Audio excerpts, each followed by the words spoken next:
नमस्कार दोस्तों, आदर्श technical classes दोस्तों में आपका हार्दिक स्वागत है। कैसे हो दोस्तों? आशा करता हूँ सभी ठीक होंगे, मस्त होंगे। सभी को राम राम, सभी को नमस्कार दोस्तों, तहे दिल से।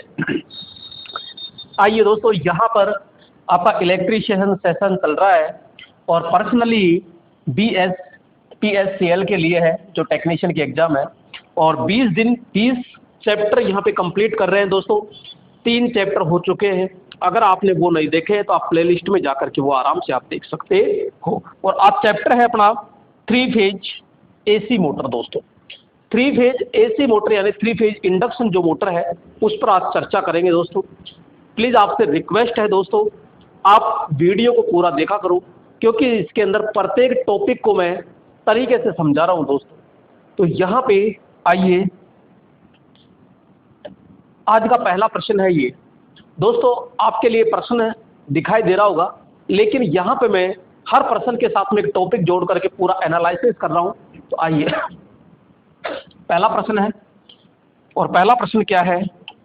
तो एक 3 फेज प्रेरण मोटर के स्टेटर में चुंबकीय क्षेत्र की गति होती है, यानी कि रोटर की गति, सिंक्रोनस की गति, स्लिप की गति और एस सिंक्रोनस गति। दोस्तों ये क्या होता है, आइए समझते हैं, पूरा समझते हैं तरीके से। दोस्तों मैं सबसे पहले मैं जिक्र करूंगा ओनली फॉर मोटर कि मोटर क्या है। तो सीधी सी भाषा में मैंने कहा कि भैया यहाँ पे ये इस प्रकार से, यहाँ पे इस प्रकार से एक कोई मशीन है। क्लियर?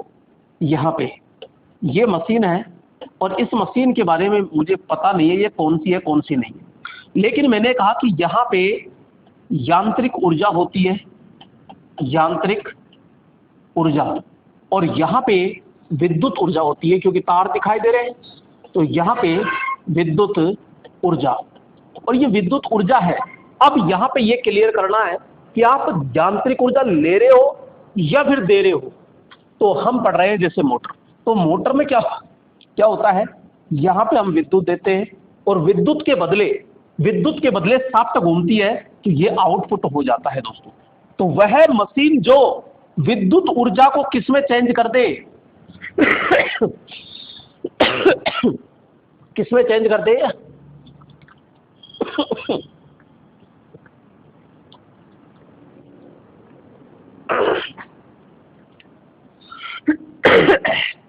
तो दोस्तों यहाँ पे विद्युत ऊर्जा को यांत्रिक ऊर्जा में अगर चेंज कर देता है तो वो मोटर कहलाती है।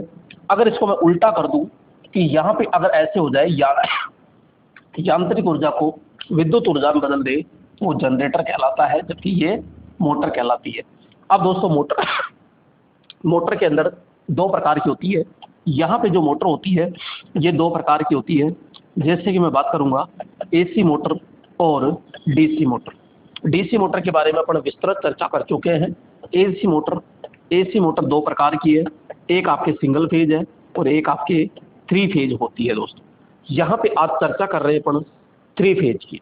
3 फेज में क्या होता है, यहाँ सबसे पहले कहते हैं कि ये मशीन का बाहरी आउटर होता है, जिसे अपन कहते हैं बॉडी। इसे क्या कहते हैं, योक, या फिर अपन कहते हैं बॉडी। क्लियर? ये इसका ये हो गया, स्टैंड हो गया। यहाँ पे ये इसका आई बोल्ट हो जाता है। यहाँ पे मैं बात करूँगा सीधा, ये टर्मिनल बॉक्स हो गया। ठीक है? अब अंदर की ओर जो आता है वो आता है जिसमें अपन वाइंडिंग करते हैं, ये भाग।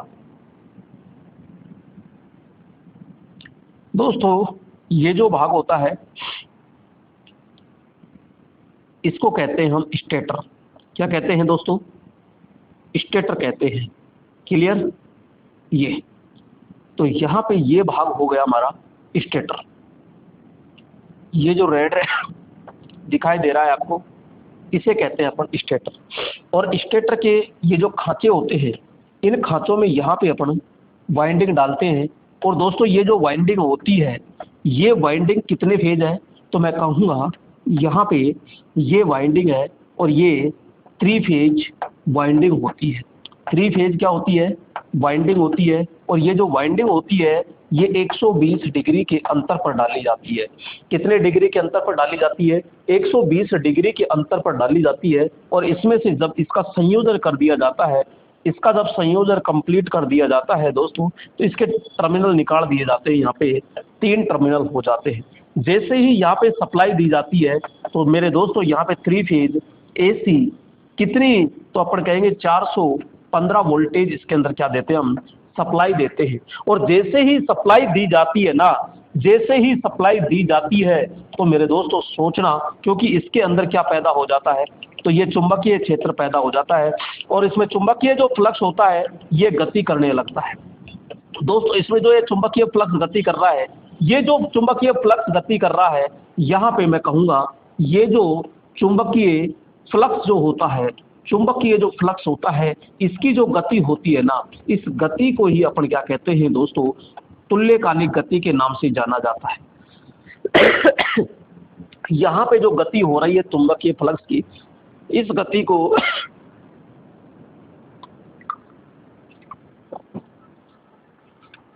को दोस्तों क्या नाम दिया गया है, तो यहाँ सिंक्रोनस गति कहते हैं, तुल्यकालिक गति कहते हैं। अब दोस्तों बात आती है कि इसके अंदर यहाँ पे घूमने वाला भाग होता है और इस घूमने वाले भाग को कहते हैं रोटर। ये जो रोटर होता है इसकी संरचना होती है मेरे दोस्तों इस प्रकार से, यहाँ पे ये बेलनाकार इस प्रकार से होता है और इसमें जो छड़ें होती है ये छड़ें लगा दी जाती है इस तरह, ये शॉर्ट सर्किट छड़ें होती है। तो यहाँ पे ये स्क्वायरल केज रोटर होता है, पिंजरा प्रेरण रोटर होता है, इसको यहाँ पे फिट कर दिया। तो यहाँ पे क्या होता है, जैसे ही इसको सप्लाई देते हैं तो चुंबकीय प्रेरण क्रिया के द्वारा इस रोटर के अंदर क्या पैदा हो जाता है, EMF। अब इसका चुंबकीय क्षेत्र, इसमें भी चुंबकीय क्षेत्र बनेगा। तो यहाँ पे मैं बात करूंगा दोस्तों इसका चुंबकीय क्षेत्र, ठीक है, इसका चुंबकीय क्षेत्र और दोस्तों इसका चुंबकीय क्षेत्र, आपस में इनमें क्या होती है, प्रतिक्रिया होती है। और जैसे ही आपस में दोस्तों आप तो थोड़ी दिक्कत ही ज्यादा आ रही है,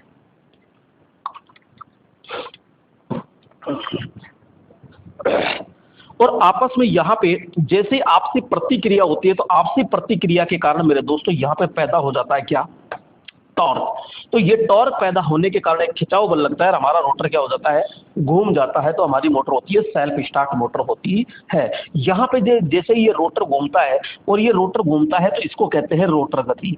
क्या कहते हैं, इसको रोटर गति के नाम से जाना जाता है दोस्तों। रोटर गति को कहते हैं NR कहते हैं, जबकि यहाँ NS है। अब दोस्तों ध्यान समझो ये क्या कह रहा है, स्टेटर में चुंबकीय क्षेत्र की गति, तो बोलो चुंबकीय क्षेत्र की गति है, चुंबकीय फ्लक्स कह दो, चुंबकीय क्षेत्र कह दो, गति है, उसको क्या कहते हैं, NS यानी तुल्यकालिक गति कहते हैं। और तुल्यकालिक गति को क्या कहते हैं, यहाँ पे सिंक्रोनस गति कहते हैं, यानी NS कहते हैं। जो रोटर गति होती है वो तो ये होती है।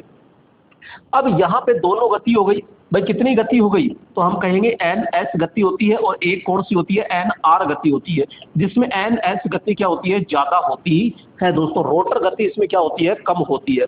दोस्तों आपको यहाँ पे लग रहा होगा कि सर एक प्रश्न में कितना टाइम लग गया। मेरे दोस्तों यहाँ पे मैंने पूरा बेसिक लगभग समझा दिया है आपको, ठीक है। तो यहाँ पे केवल स्टेटर भाग को ही सप्लाई दी जाती है, रोटर भाग को किसी प्रकार की कोई सप्लाई नहीं देते हैं। ये चीज थोड़ा सा आपको ध्यान रखिएगा। अगला प्रश्न आता है दोस्तों यहाँ पे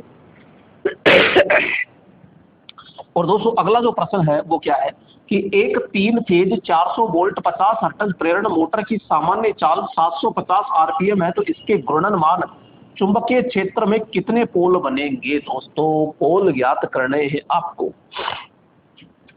पोल ज्ञात करने के लिए हमको एक सूत्र का पता होना चाहिए कि F बराबर हमको पता होता है कि Tn/120 होता है दोस्तों। यहाँ पे सब जानते हैं F का मतलब क्या है यहाँ पे, तो हम कहते हैं भैया यहाँ पे आवृत्ति, आवृत्ति बोले तो फ्रीक्वेंसी, ठीक है ना, यानी HZ के अंदर पता लगाते हैं। P का मतलब क्या है यहाँ पे, तो पोल की संख्या, पोल। N का मतलब यहाँ है जो ये जो गति है ना दोस्तों, N क्योंकि 2 गति पड़ी है, तो ये जो गति होती है ये सिंक्रोनस गति होती है, तुल्यकालिक गति, तुल्यकालिक गति, यानी कि ये जो है ये NS होती है। यहाँ पे फिर बात करते हैं, ये तो बस हो गया, 3 ही तो है, और अपन को ज्ञात क्या करना है, अपन को ज्ञात करना है P, क्योंकि वो पोल ही तो पूछ रहा है। तो P बराबर क्या हो जाएगा, F इंटू 120, नीचे आ जाएगा N। F कितना है आपके पास में, तो मैं कहूंगा भैया मेरे पास में F है 50 हर्ट्ज, तो यहाँ पे सीधा लिख दीजिए भैया 50 हर्ट्ज इंटू में 120 है और नीचे है N। N कितना है, तो N सीधा सीधा दिखाई दे रहा है यहाँ पे 750, ये 750 है दोस्तों। और अब इसको काटा पीटी कर लीजिए, मैं कहूँगा 0 से 0, 25 दूना और 25 3, और 3 से गया 4 बर और 4 दूनी 8, तो P बराबर कितना पोल आ गया दोस्तों, 8 पोल आ गया। तो राइट ऑप्शन क्या हो जाएगा यहाँ पे, तो मेरे ख्याल से इसमें बिल्कुल भी दिक्कत नहीं आएगी दोस्तों। आपसे वो आवर्ती पूछ सकता है, पोल पूछ सकता है, गति पूछ सकता है, तीनों में से कोई सा भी पूछ सकता है। तो आपको ये फॉर्मूला अच्छी तरह से याद होना चाहिए दोस्तों, ठीक है दोस्तों। यहाँ पे जो गति होती है वो RPM में होती है, ध्यान रखना RPM में होती है। आपसे क्वेश्चन ऐसे भी पूछा जा सकता है कि गति जो है RPS से है, RPS से है, तो बताइए यहाँ पे कितने हर्ट्ज आवृत्ति होगी, ऐसे भी पूछा जा सकता है। जैसे सपोज करो पोल का मान दे दिया, आपको ये दे दिया, लेकिन RPM की जगह क्या लिख दिया उसने, 750 RPS लिख दिया, और वो आपसे पूछ रहा है कि फ्रीक्वेंसी कितनी होती है, तो कैसे निकालोगे। तो यह F बराबर PN अपॉन 120 होता है ना, होता है कि नहीं होता, बस आप इसी में रख लीजिए। तो यहाँ पे P का मतलब कितना आ गया, यहाँ पे 8 आ गया, इंटू में कितना आया, N आया, N कितना है 750, और नीचे लिखा 120। अब ये तो किसका था, RPM में था, अब आपको इंटू किससे करना है, 60 से। 60 से करोगे तो ये 2 बार जाएगा, और 2 जाएगा तो ये 4 बार जाएगा। अब ये आपको निकालना पड़ेगा, जो भी मान आएगा सो आएगा, इसमें आप और मैं कुछ नहीं करेंगे, ठीक है ना। तो ये चीज थोड़ा सा ध्यान रखना है कि ये इस तरह भी निकाला जा सकता है, जो लोको पायलट के अंदर भी पूछा गया था मेरे दोस्तों, ठीक है। अगला प्रश्न देखते हैं, और अगला प्रश्न लीजिएगा। यहाँ पे अगला प्रश्न है कि एक 10 HP 3 फेज 50 हर्ट्ज मोटर के लिए बैकअप फ्यूज का मान होना चाहिए।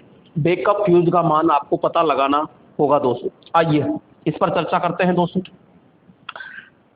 अगर 3 फेज मोटर आपके पास है, क्या मैंने कहा कि 3 फेज मोटर आपके पास है ना, तो सीधा सीधा सा फंडा याद रखो, सीधा सीधा सा फंडा याद रखो।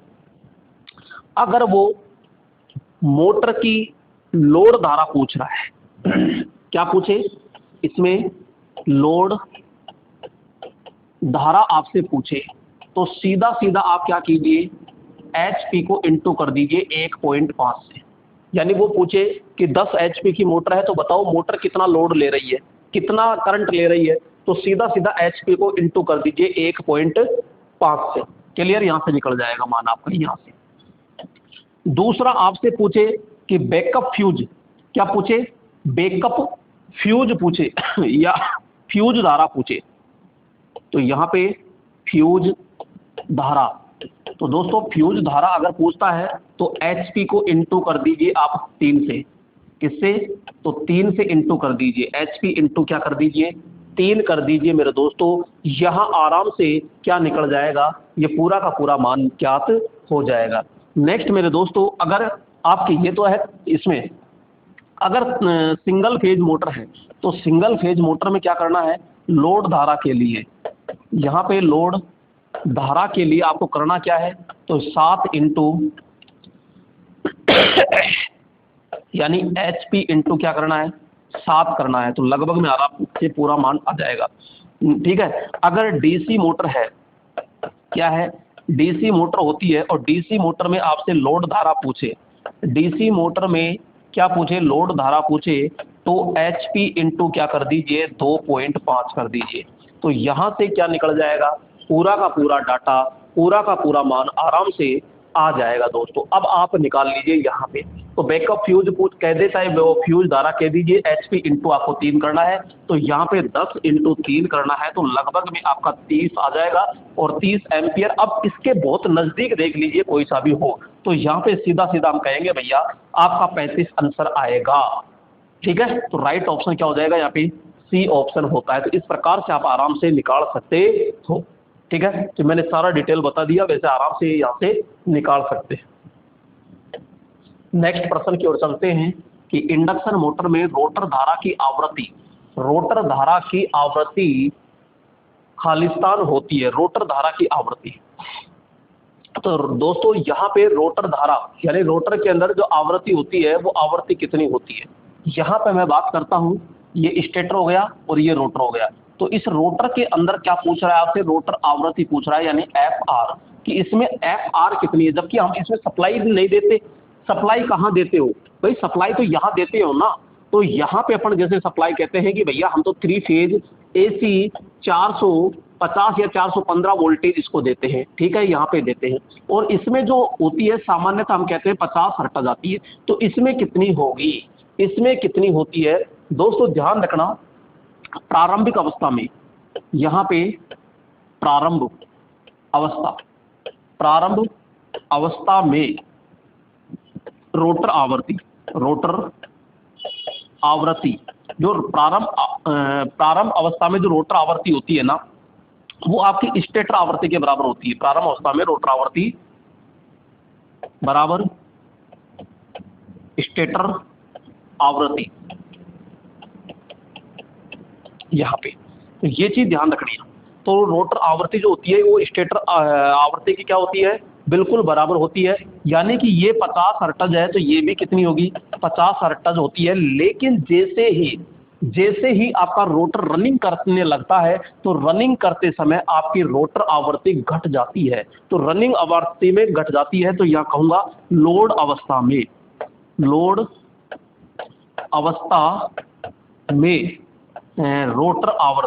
रोटर आवृत्ति की बात करता है तो मेरे दोस्तों बहुत निम्न होती है। यानी कि लगभग पूछे तो 2 हर्ट्ज होती है। कितनी होती है, तो यहाँ कहेंगे बहुत निम्न, यानी लगभग 2 हर्ट्ज होती है।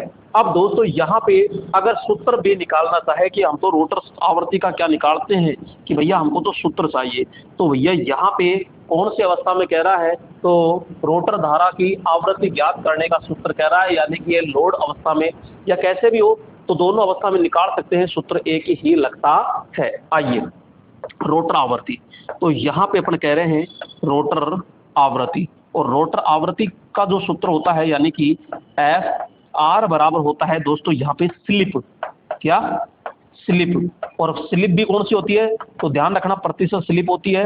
इनटू के अंदर अपन क्या करेंगे, स्टेटर आवृत्ति, कौन सी आवृत्ति, तो स्टेटर आवृत्ति करते हैं दोस्तों, ध्यान रखना स्टेटर आवृत्ति। तो ये स्टेटर आवृत्ति होती है, ये हमारा सूत्र रहेगा दोस्तों। अब इसको शॉर्ट में लिख सकते हो आप, एफ आर बराबर एस इनटू में आपकी रोटर यानी स्टेटर फ्रीक्वेंसी। ये इस प्रकार से आराम से निकाल सकते हैं। प्रतिशत हटाने के लिए नीचे 100 का भाग जरूर देना होगा दोस्तों। तो एफ आर बराबर एस एफ होता है, ठीक है, यही होगा राइट ऑप्शन।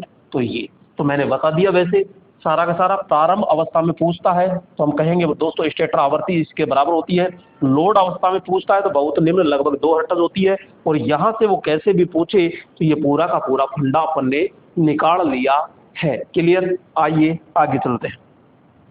अगला प्रश्न है यहाँ पे, और अगला प्रश्न क्या कह रहा है देखिएगा, 4 ध्रुवीय, ध्रुव का मतलब क्या होता है मेरे दोस्तों, यहाँ पे मैं कहूंगा कि पोल, 4 पोल एसी मशीन के लिए कुल इलेक्ट्रिकल डिग्री खालिस्तान होती है। बहुत अच्छा प्रश्न है दोस्तों इसको मैं पूरा तरीके से समझा रहा हूँ, आइए समझिएगा।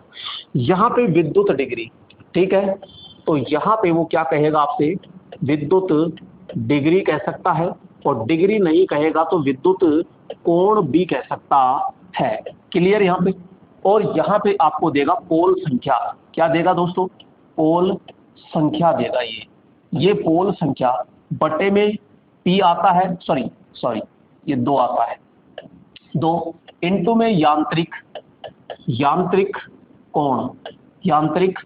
कोण कह दीजिए, ये लो। क्लियर।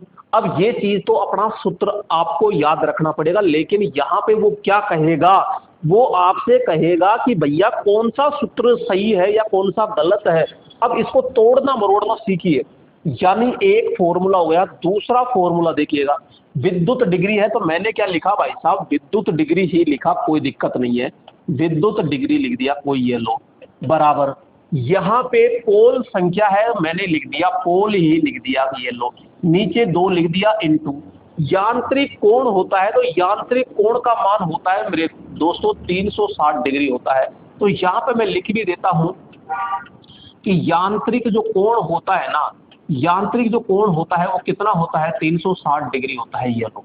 तो यांत्रिक कोण बराबर 360 होता है। अब इसको और कैसे लिख सकता है वो नंबर 3, तो यानी यहां पे मैं कहूंगा भैया ये विद्युत डिग्री है, तो इसको मैंने विद्युत डिग्री ही लिख दिया। यहां पे अब देखिए, गौर से देखिएगा आप, यहां से मैं 2 से इसको काट सकता हूं क्या, बिल्कुल काट सकते हो। तो 2 से इसको काटूंगा, 2 से इसको काटूंगा तो 360 है, ये 2 है, तो बोलो 180 बार कटेगा कि नहीं कटेगा। तो मैं कहूंगा मेरे दोस्तों यहाँ पे पोल इंटू 180 कितना हो जाएगा, पोल इंटू 180 डिग्री होगा का नहीं होगा, बिल्कुल होगा सर, कोई दिक्कत नहीं है। नेक्स्ट और कैसे लिख सकता है इसको, विद्युत डिग्री, विद्युत डिग्री बराबर यहां पे मैं कहूंगा पोल है तो इसको पोल के जोड़े भी लिख सकता है। क्या लिख सकता है, तो मैं कहूंगा पोल के जोड़े इनटू में 360 डिग्री होगा क्या। देखो कैसे, मैं कहूंगा भाई यहां पे पोल है, ये 360 है, नीचे 2 है, लेकिन मैंने जोड़े लिख दिए। जैसे सपोज कीजिए मेरे पास में 8 पोल है, तो 8 पोल है तो जोड़े कितने बढ़ेंगे, तो मैं कहूंगा 4 ही तो बढ़ेंगे, जोड़े में 2 होते हैं, तो 2 होते हैं, तो मैं कहूंगा पोल के जोड़े 4 हो गया, इनटू में कितना लिखूंगा 360, तो 0 6 चौका 24, 2 12 और 2 14, ये आया ना। अब इससे निकाल लीजिए, तो पोल ये है और इनटू में कितना 18, तो 180, यानी 0 अटाउटी 64 हो गया, 6 8 एकम 8 8 और 6 कितना हो गया 14। तो बोलो दोनों चीज यही तो सेम आया, तो इसका मतलब दोनों हमारे फॉर्मूले हैं वो बिल्कुल क्या है, एक्यूरेट है, यानी सही है। दोस्तों इसको और कैसे लिखा जा सकता है, तो वो आप ध्यान से लिखिएगा। यहाँ से देखो, यहाँ से देखो, वैद्युतिक डिग्री है तो इसको मेरे दोस्तों इस तरह भी लिखा जा सकता है, बिल्कुल शॉर्ट में, थीटा ई बराबर P/2 इनटू में ये यांत्रिक कोण है तो इसको m इस तरह भी शॉर्ट में, बिल्कुल शॉर्ट में इस तरह लिखा जा सकता है यहाँ पे। अब आपको अगर कुछ भी ज्ञात करना है ना, जैसे इलेक्ट्रिकल डिग्री निकालनी है, तो आप 2 से इसको काट दीजिए, तो सीधा याद रखिएगा P इंटू 180, बस P इंटू सीधा 180 याद रखिएगा आप, तो सीधा P इंटू 180 याद रखिएगा। दोस्तों यहाँ पे एक चीज और पूछी जाती है, कितने पोल पर विद्युत डिग्री और यांत्रिक डिग्री बराबर होती है। अरे विद्युत डिग्री और यांत्रिक डिग्री कितने पोल पर होती है दोनों, तो मैं कहूंगा आइए देखते हैं। भाई यांत्रिक कोण का मान है 360 डिग्री और विद्युत डिग्री भी कितनी आनी चाहिए, 360 डिग्री आनी चाहिए, तो कितने पोल पर, तो मैं कहूंगा जैसे सपोज करते हैं, मैंने कहा कि भाई 2 पोल ले लिए, 2 पोल ले लिए तो मुझे इलेक्ट्रिकल डिग्री निकालनी है, और इलेक्ट्रिकल निकालनी है तो 2 इंटू कितना लिखूंगा 180 डिग्री, 18 दूना बोलो 36 हो गया। अरे तो 360 ही तो है यांत्रिक कोण, तो सीधा सीधा सा मैं यही कह दूंगा कि भैया 2 पोल पर, यहां पे मैं लिखूंगा 2 पोल पर यांत्रिक कोण व विद्युत कोण क्या होते हैं, बराबर होते हैं। क्या होते हैं, बराबर होते हैं। क्लियर मेरे दोस्तों, कोई डाउट किसी को नहीं, तो आइए और देखते हैं। आपको एक चीज याद रखना दोस्तों, यहां पे जैसे कि मैंने लिखा क्या, पोल संख्या, यहां पोल संख्या लिखा और यहां पे लिखा मैंने विद्युत कोण। क्या लिखा, विद्युत कोण,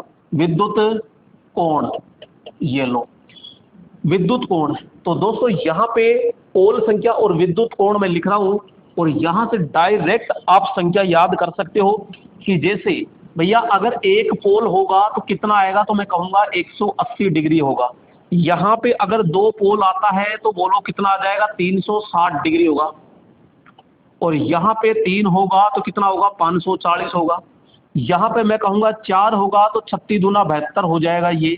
और 5 होगा तो कितना होगा, 18 पंजो 90 यानी 900 हो जाएगा ये। और यहाँ पे एक याद और कर लीजिए, ये तो 180 इसमें जोड़ते हैं तो 180 इसमें जोड़ते हैं तो कितना हो जाएगा, ये हो जाएगा भैया 1080 डिग्री। तो दोस्तों ये आपको इतना सा डाटा तो याद रखना ही पड़ेगा, क्योंकि अगर फास्ट करते हो तो आपका कल्याण बहुत जल्दी हो जाएगा। ये पोल संख्या है, एक पोल पर 180, 2 पोल पर 360 है, 3 पोल पर 540 है, 4 पोल पर 720 है, 5 पोल पर 900 है और 6 पोल पर यहाँ पे 1080 है। और दोस्तों करना चाहो तो और आगे बढ़ा सकते हो, कोई दिक्कत नहीं है। अब यहाँ पे देखो 4 पोल पर पूछ रहा है एसी मशीन में कुल इलेक्ट्रिकल डिग्री कितनी है, तो 720 है, 720 राइट ऑप्शन हो जाएगा। लेकिन आप सूत्र से कर लीजिए, सूत्र से करते हैं तो हमको पता है कि इलेक्ट्रिकल डिग्री बराबर P इंटू क्या होता है, तो 180 डिग्री होता है। तो P कितना है, 4 है, 4 इंटू 180 बराबर कितना हो जाएगा, मैं कहूँगा 720 डिग्री। यही तो मेरा आंसर है। ये लो, ये इतना सा है मेन चीज तो। लेकिन मैंने आपके लिए क्या किया, पूरा ये समझा दिया, पूरा फंडामेंटल ये समझा दिया।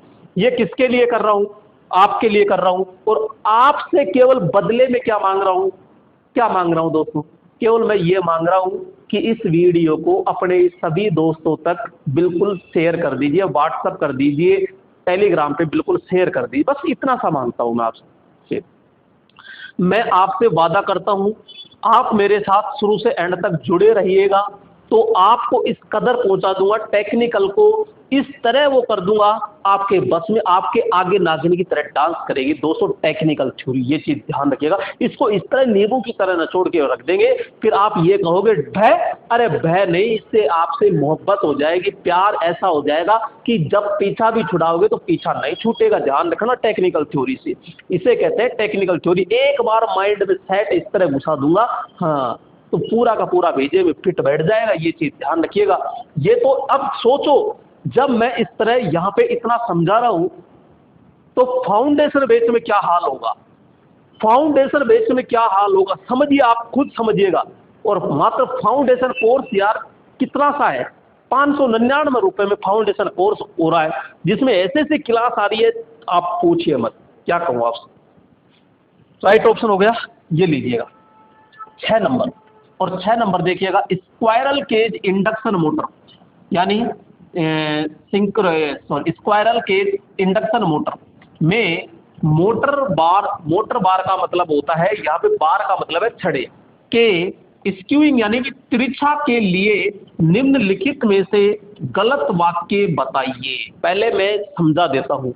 यह कॉमिंग को रोकता है, शुरुआती टॉर्क को बढ़ाता है, अधिक एक समान टॉर्क का उत्पादन करता है और अपने प्रचालन के समय मोटर हमको कम करता है। दोस्तों ये ऐसे कहना चाह रहा है कि जो आपके स्क्वायरल केज रोटर है, ये स्क्वायरल केज रोटर है मेरे दोस्तों, बिल्कुल स्क्वायरल केज रोटर है, इसमें बिल्कुल कोई शक नहीं है। यहां पे ये इसमें कोई यहां पे दूर दूर तक क्या नहीं है, तो मैं कहूंगा कोई शक नहीं है।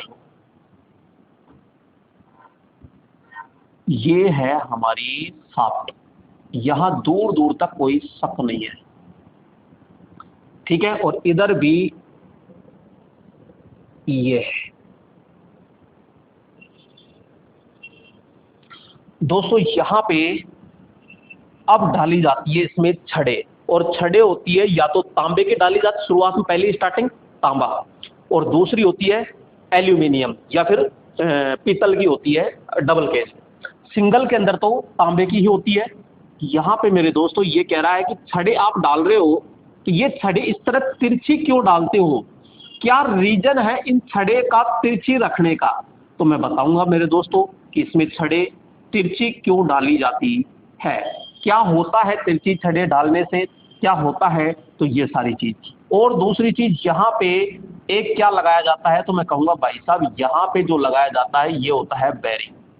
ये क्या होता है मेरे दोस्तों, यहाँ पे तो मैं कहूँगा भाई साहब यहाँ पे बेरिंग डाला जाता है, ये बेरिंग लगाया जाता है। तो ये बेरिंग कौन सा होता है? तो भाई साहब बेरिंग यहाँ पे छोटी मोटर है तो यहाँ बॉल बेरिंग होता है, बड़ी मोटर में रोलर बेरिंग हम प्रयोग करते हैं। सॉरी मेरे दोस्तों, तबीयत खराब है लेकिन मैं आपके लिए लगा हुआ हूँ। आइए, तो यहाँ पे अब इसका थोड़ा सा अपन ये कर लेते हैं। भाई साहब यहाँ पे मैं बात करूंगा कि ये क्या है, ये क्या है, ये क्या है, तो अपन कहेंगे ये है कॉपर छड़ या तांबा छड़ कह दीजिए, कॉपर छड़, ये लो साहब कॉपर छड़। ये क्या है? तो हम कहेंगे ये है शाफ्ट। ये क्या है? शाफ्ट। और ये क्या है? तो मैं कहूंगा ये है बियरिंग।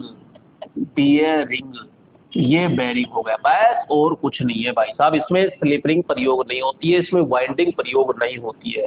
यहाँ पे ये छड़े होती है तिरछी होती है। तो छड़े तिरछी होने से लाभ क्या है, फायदा क्या है?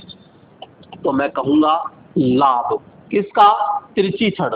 तो यहाँ पे मैंने कहा तिरछी छड़, तिरछी छड़ के लाभ। ये लो, पहला चीज ये है, अगर छड़े में तिरछी लगा रहा हूं तो यहाँ पे लंबाई बढ़ेगी कि नहीं बढ़ेगी?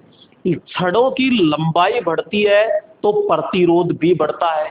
तो रोटर का प्रतिरोध बढ़ता है तो टॉर्क भी बढ़ता है। तो यहाँ पे लंबाई अधिक, लंबाई अधिक, लंबाई अधिक है। तो दोस्तों लंबाई अधिक है तो प्रतिरोध भी क्या होगा? अधिक। दूसरा, प्रतिरोध अगर अधिक है तो मेरे दोस्तों ध्यान रखना टॉर्क भी क्या होगा? अधिक होगा। टॉर्क भी क्या होगा? अधिक होगा। नेक्स्ट, यहां पे छड़े इस तरह तिरछी है, छड़े तिरछी है। मैं कह रहा हूं ये जैसे स्टेटर का पोल है और यहाँ पे ये रोटर की छड़ है। अगर मैं इस तरह सामान लगा देता तो यहाँ पे सपोज करो ये एन हो जाता और ये एस हो जाता, इधर एस हो जाता और इधर एन हो जाता, तो ये लॉक हो जाती कि नहीं हो जाती? अब मैंने क्या किया, छड़े ऐसे लगा दी भाई साहब तिरछी, तो यहाँ एक पोल आ गया, ठीक है। अब यहाँ तो अलग आ गया और यहाँ अलग आ गया, तो यहाँ पे चुंबकीय लॉकिंग नहीं होता है। तो यहाँ पे कहेंगे चुंबकीय लॉकिंग, चुंबकीय लॉकिंग नहीं होता है, ठीक है। चुंबकीय लॉकिंग यानी कोगिंग समस्या नहीं होती है, कोगिंग। चुंबकीय लॉकिंग को ही क्या कहते हैं दोस्तों? ध्यान रखना, चुंबकीय है लॉकिंग को ही क्या कहते हैं हम? कोगिंग। कोगिंग नहीं होता है। दूसरा यहाँ पे अपन कहते हैं क्राउलिंग नहीं होता है, क्राउलिंग समस्या, क्राउलिंग। क्राउलिंग का मतलब होता है यहाँ पे कि मोटर अपनी पूर्ण गति का 1/7 जो हो जाती है, घट जाती है, तो उसे क्राउलिंग कहते हैं। क्राउलिंग कम होता है, कम होता है। तो नेक्स्ट दोस्तों यहाँ पे अपन कहेंगे कि अगर छड़े तिरछी है, सामने से हवा आ रही है तो पूरी टकराएगी क्या एकदम से? जी नहीं। तो यहाँ पे हवा जब नहीं टकराएगी, छड़े तिरछी है, तो आवाज कम होती है, यानी हमिंग, हमिंग। तो क्या? हमिंग, या फिर आप कह दीजिए हम ध्वनि, हम ध्वनि कम होती है, यानी कम होती है। तो दोस्तों ये चीज है। तो यहाँ पे तिरछी करने के ये है, तो हम कहते हैं कमिंग, ये भाई साहब कोगिंग होगा, कोगिंग, ये कोगिंग है। तो कोगिंग को रोकता है, बिल्कुल सही बात है, कोगिंग को रोकता है, सहमत हूं मैं इससे। शुरुआती टॉर्क को बढ़ाता है, अधिक एक समान टॉर्क उत्पादन करता है। भाई साहब शुरुआती टॉर्क को बढ़ाता है क्योंकि प्रतिरोध ज्यादा होता है। अपने प्रचालन के लिए मोटर में हम को कम करता है, ये रहा हम। तो यहाँ भी है। अब आता है टॉर्क का उत्पादन, अधिक एक समान टॉर्क उत्पादन करता है, टॉर्क को बढ़ाता है, शुरुआती टॉर्क। तो मैं कहूंगा यहाँ पे प्रतिरोध तो एंड तक रहेगा ना, प्रतिरोध तो एंड तक रहेगा, तो अधिक एक समान टॉर्क का उत्पादन करता है। तो राइट ऑप्शन क्या हो जाएगा यहाँ पे? सी ऑप्शन हो जाता है दोस्तों।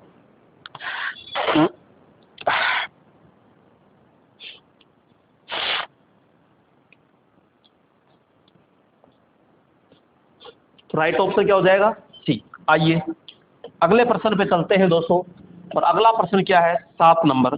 और 7 नंबर प्रश्न को ध्यान से देखिएगा कि एक पॉलीफेज प्रेरण मोटर आमतौर पर खालिस्तान होता है। दोस्तों पॉलीफेज, मैं बात करता हूं यहां पॉलीफेज।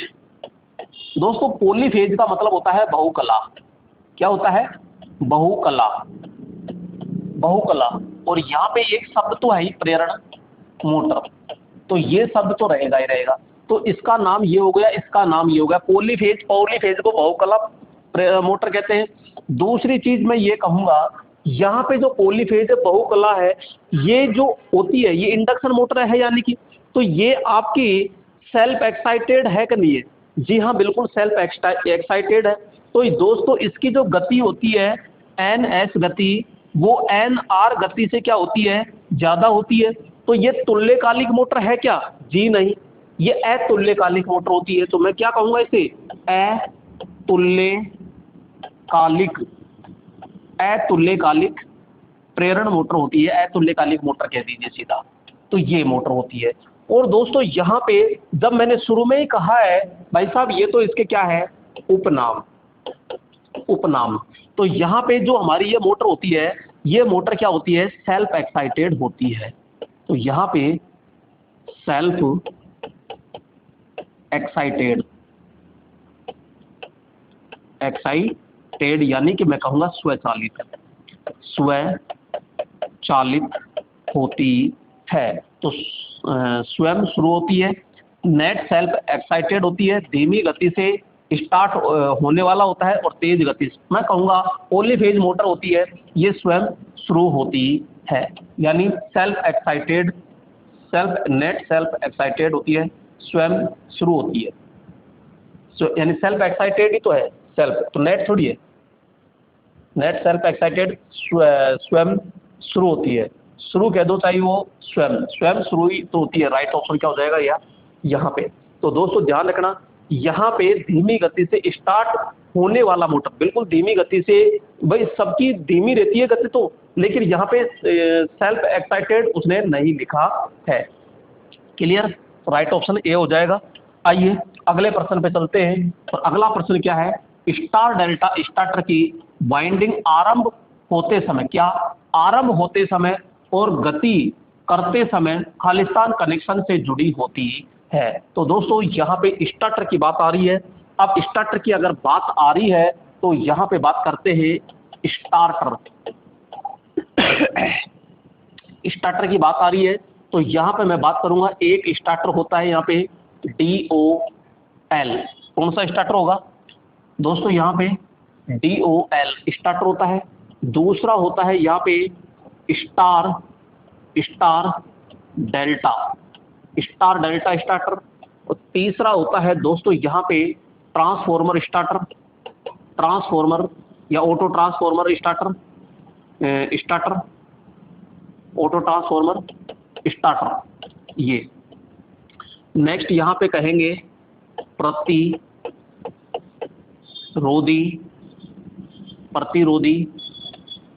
स्टार्टर, ये इसे स्लिप रिंग स्टार्टर भी कहते हैं।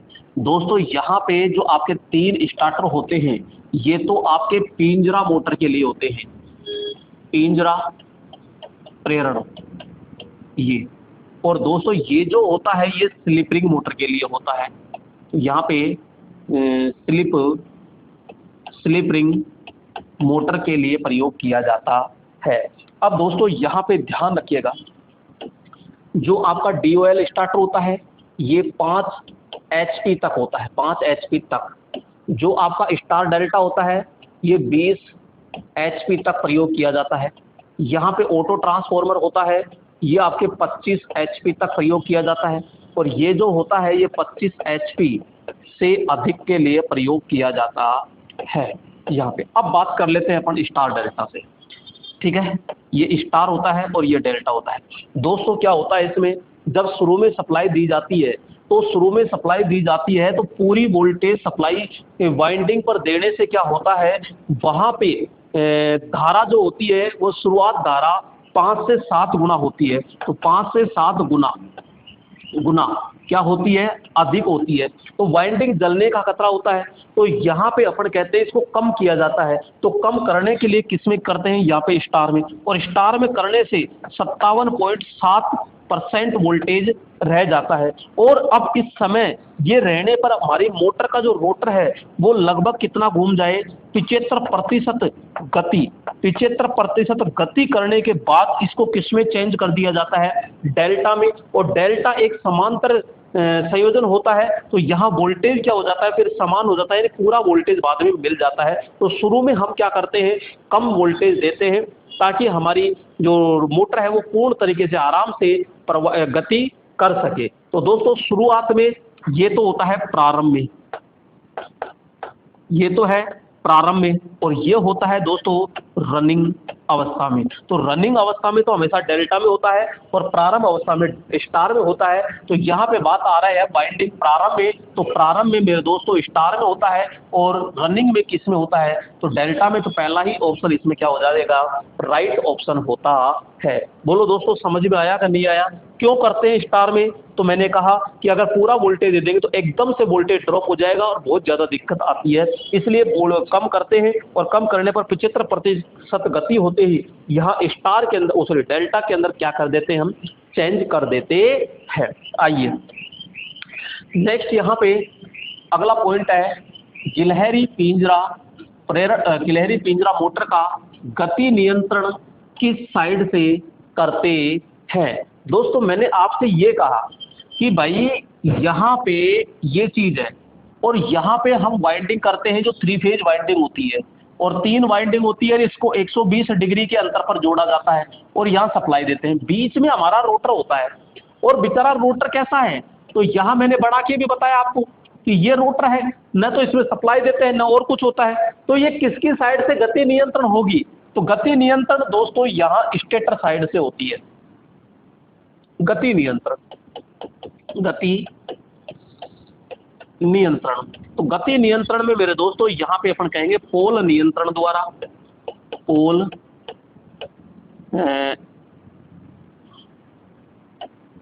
पोल नियंत्रण द्वारा। दूसरा है यहाँ पे फ्रीक्वेंसी नियंत्रण द्वारा, फ्रीक्वेंसी नियंत्रण द्वारा। नेक्स्ट यहाँ पे अपन बात करते हैं, पोल नियंत्रण हो गया, फ्रीक्वेंसी नियंत्रण हो गया, एक होता है सप्लाई वोल्टेज, सप्लाई वोल्टेज, तो सप्लाई वोल्टेज द्वारा करते हैं। एक होता है आपके रोटर प्रतिरोध, रोटर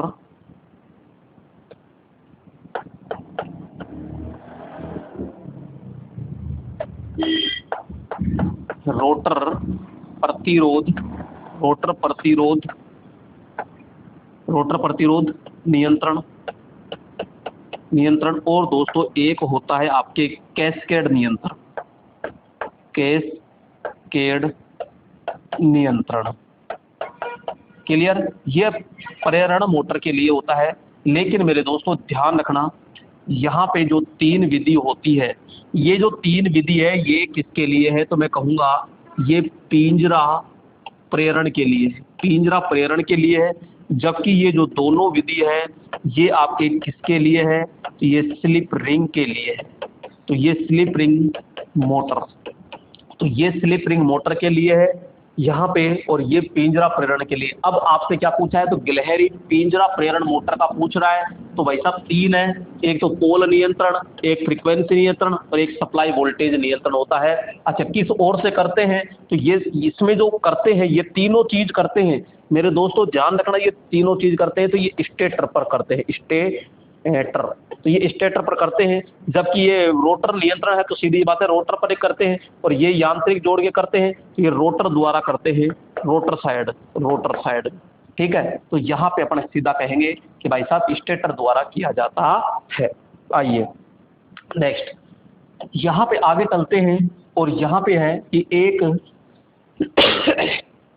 एक गिलहरी पिंजरा प्रेरण मोटर की गति को नियंत्रण करने के लिए कौन सी विधि नहीं ली जाती।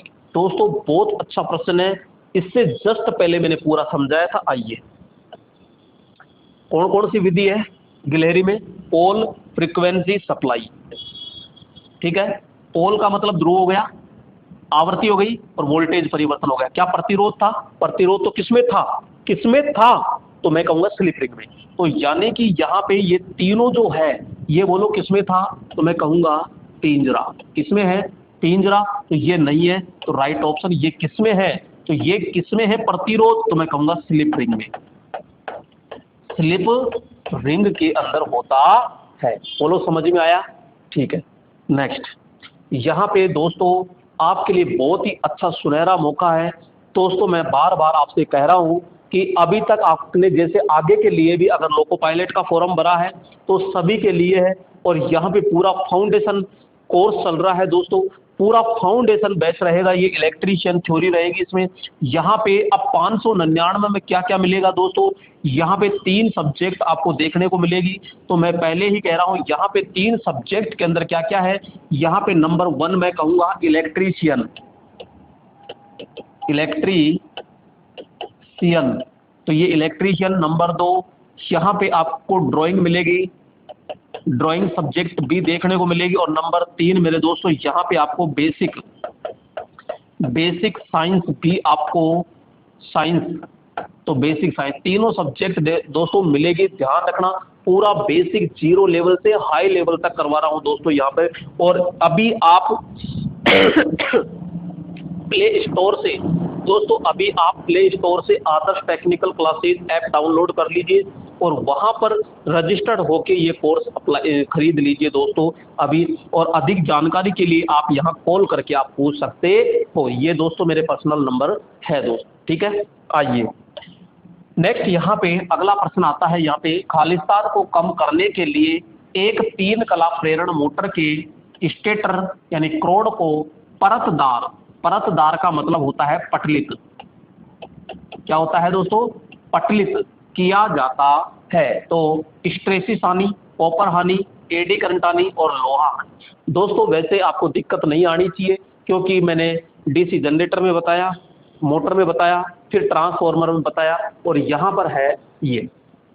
तो यहाँ पे अगर मैं हानि की बात करता हूँ दोस्तों, तो हानि यहाँ पे 3 प्रकार की दोस्तों मिलेगी दोस्तों आपको। एक होती है आपको ताम्र हानि।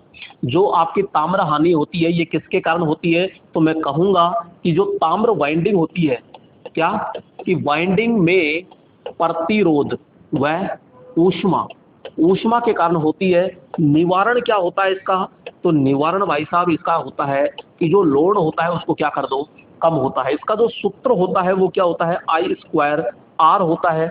ये आपकी AC और DC दोनों प्रकार ये करती है। ये जो आपकी ताम्र हानि होती है ये लोड पर क्या होती है? निर्भर होती है। ये जो होती है ये फ्रीक्वेंसी, क्या फ्रीक्वेंसी जो होती है फ्रीक्वेंसी पे निर्भर नहीं होती है। तो ये सारी चीज है। इसके अलावा दोस्तों मैं बात करूंगा यहाँ पे, एक होती है कौन सी? आपके लोहा हानि। कौन सी होती है? लोहा हानि। लोहा हानि जो होती है ये लोड पर निर्भर नहीं करती। ये जो होती है ये आपके फ्रीक्वेंसी, तो ये फ्रीक्वेंसी पर क्या होती है? निर्भर होती है। ये ओनली फॉर AC पर काम करती है दोस्तों, AC पर काम करती है। ये DC पर कार्य यानी DC पर काम, यानी दोस्तों मेरे दोस्तों यहाँ पे ध्यान रखना, ये DC पर कार्य नहीं करती है। कौन सी? लोहा हानि। तो यहाँ पे अब लोहा हानि की मैं एक बात करूं प्रकार, तो प्रकार 2 प्रकार के होते हैं इसके। एक होती है स्ट्रेसिस, तो ये स्ट्रेसिस होती है, और एक होती है आपकी एडी करंट होती है, जिसे अपन क्या कहते हैं? भंवर धारा कहते हैं। अब भंवर धारा होती है तो इसको कम करने के लिए यानी कि इसका क्या होता है? निवारण। तो इसका निवारण तो क्या है कि कोर के अंदर क्या, तो हम क्या कहेंगे? कोर में 3 से 5% क्या मिलाया जाता है दोस्तों? सिलिकॉन मिला करके हम क्या करते हैं? कम करते हैं। जबकि भंवर धारा हानि को इसका निवारण क्या है? तो निवारण क्या है कि जो हमारी कोर होती है ना दोस्तों, कोर होती है, उस कोर को पटलित व लेमिनेशन, क्या लेमिनेशन करके। दोस्तों यहाँ पे इसकी लेमिनेशन की मोटाई कितनी होती है, तो मैं कहूँगा मोटाई जो होती है पॉइंट 35 से 0.50, कितनी होती है 0.50 mm होती है। तो यहाँ पे एडी करंट हानि को कम करने के लिए कोर को लेमिनेटेड व पटलित व लेमिनेटेड किया जाता है, और मोटाई कितनी होती है 0.35 से 0.50 mm होती है।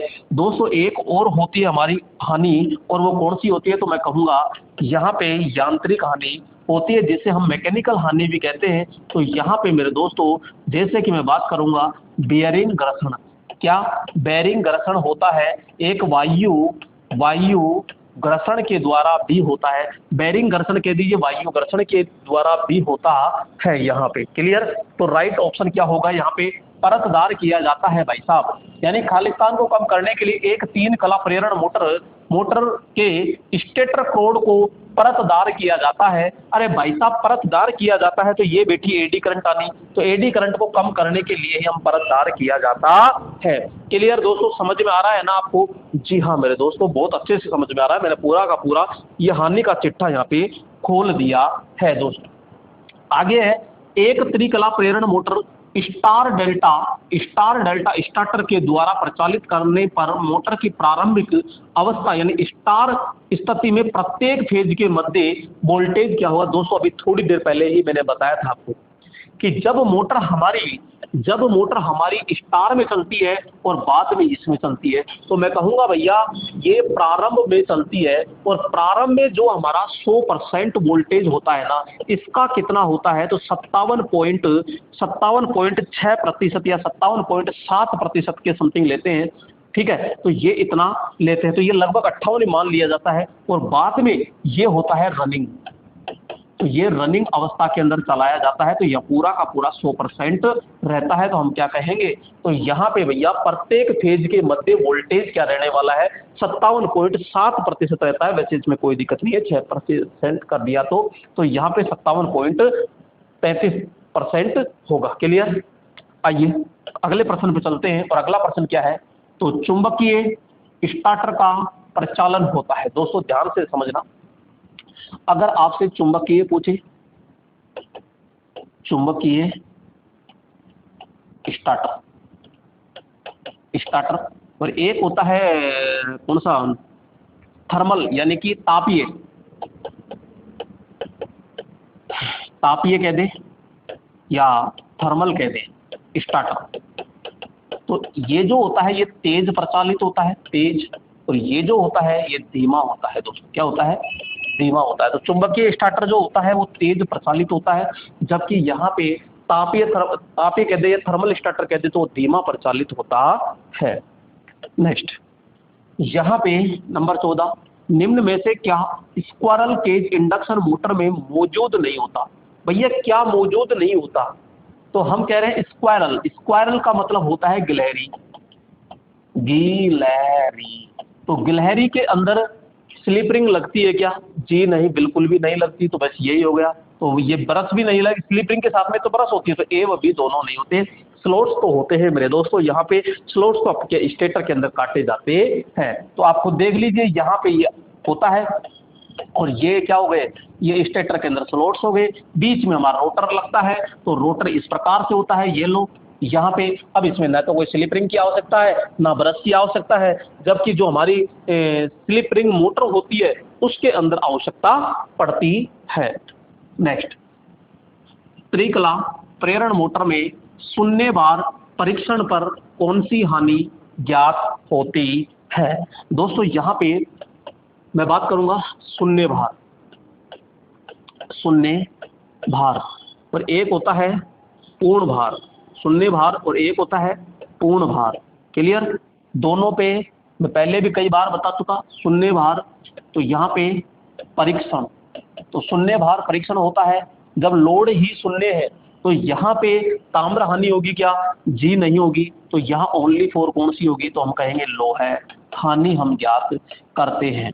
जबकि पूर्ण भार जो परीक्षण होता है दोस्तों, यहाँ पे परीक्षण जो होता है, परीक्षण जो होगा ना, तो यहाँ लोड दिया जाएगा, लोड दिया जाता है तो धारा होगी, धारा होगी तो ताम्र हानि होती है। तो यहाँ पे कौन सी होगी, ताम्र हानि हम ज्ञात करते हैं। तो ये कह रहा है शून्य भार पर कौन परीक्षण हानि ज्ञात करते हैं, तो शून्य भार पर लो हानि होती है। तो राइट ऑप्शन सीधा सीधा क्या हो जाएगा दोस्तों, यहाँ पे एक मिनट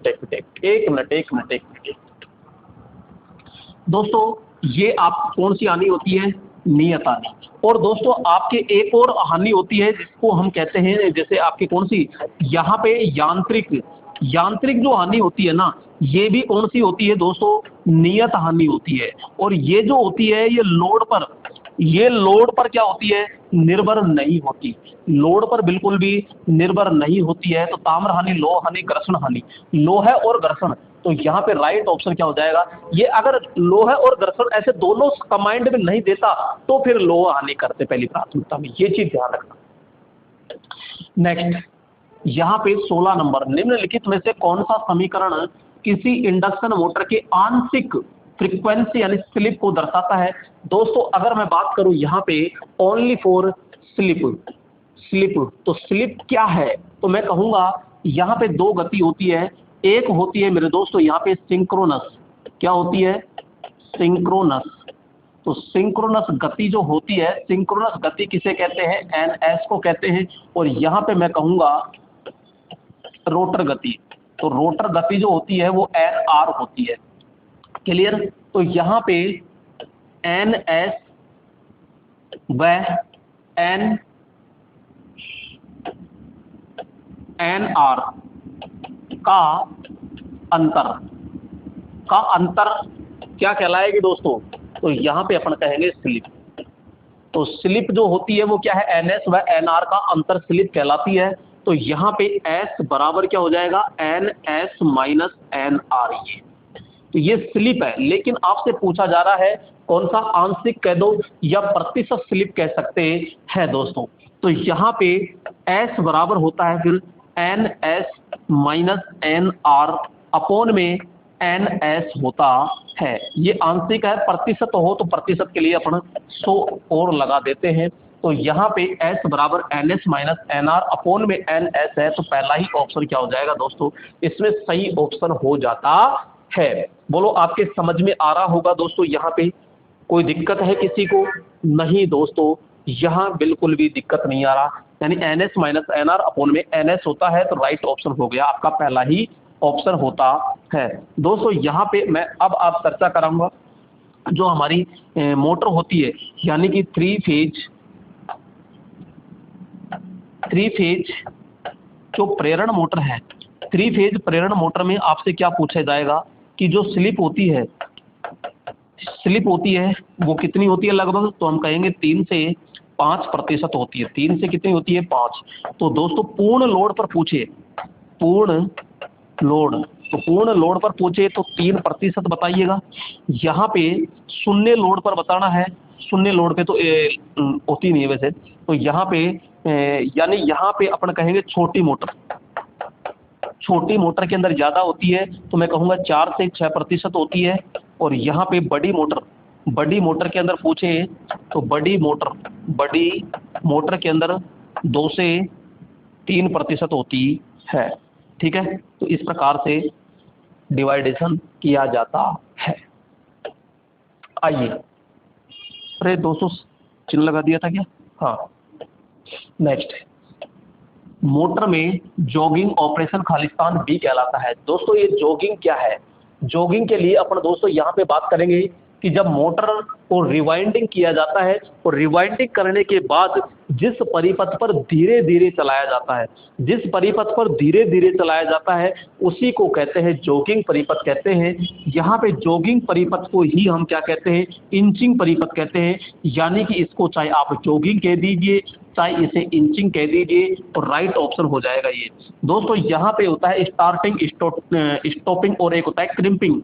क्या होता है, क्रिम्पिंग होता है। तो यहाँ पे जो क्रिम्पिंग होता है मेरे दोस्तों, या क्राउलिंग कह दीजिए, तो क्राउलिंग होता है, वो क्राउलिंग में गति जो होती है वो 1/7 होती है। तो इसमें अपन सीधा लिख सकते हैं कि इसमें जो मोटर होती है, उस मोटर को धीरे धीरे चलाया जाता है। तो इसमें यानी मोटर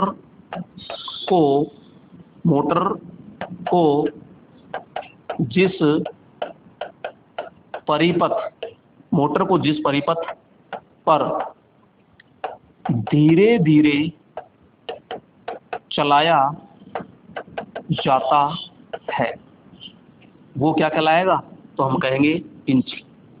क्लियर। नेक्स्ट यहाँ पे आगे चर्चा करते हैं, अगर किसी इंडक्शन मोटर के किन्हीं दो फेजों को आपस में बदल दिया जाए।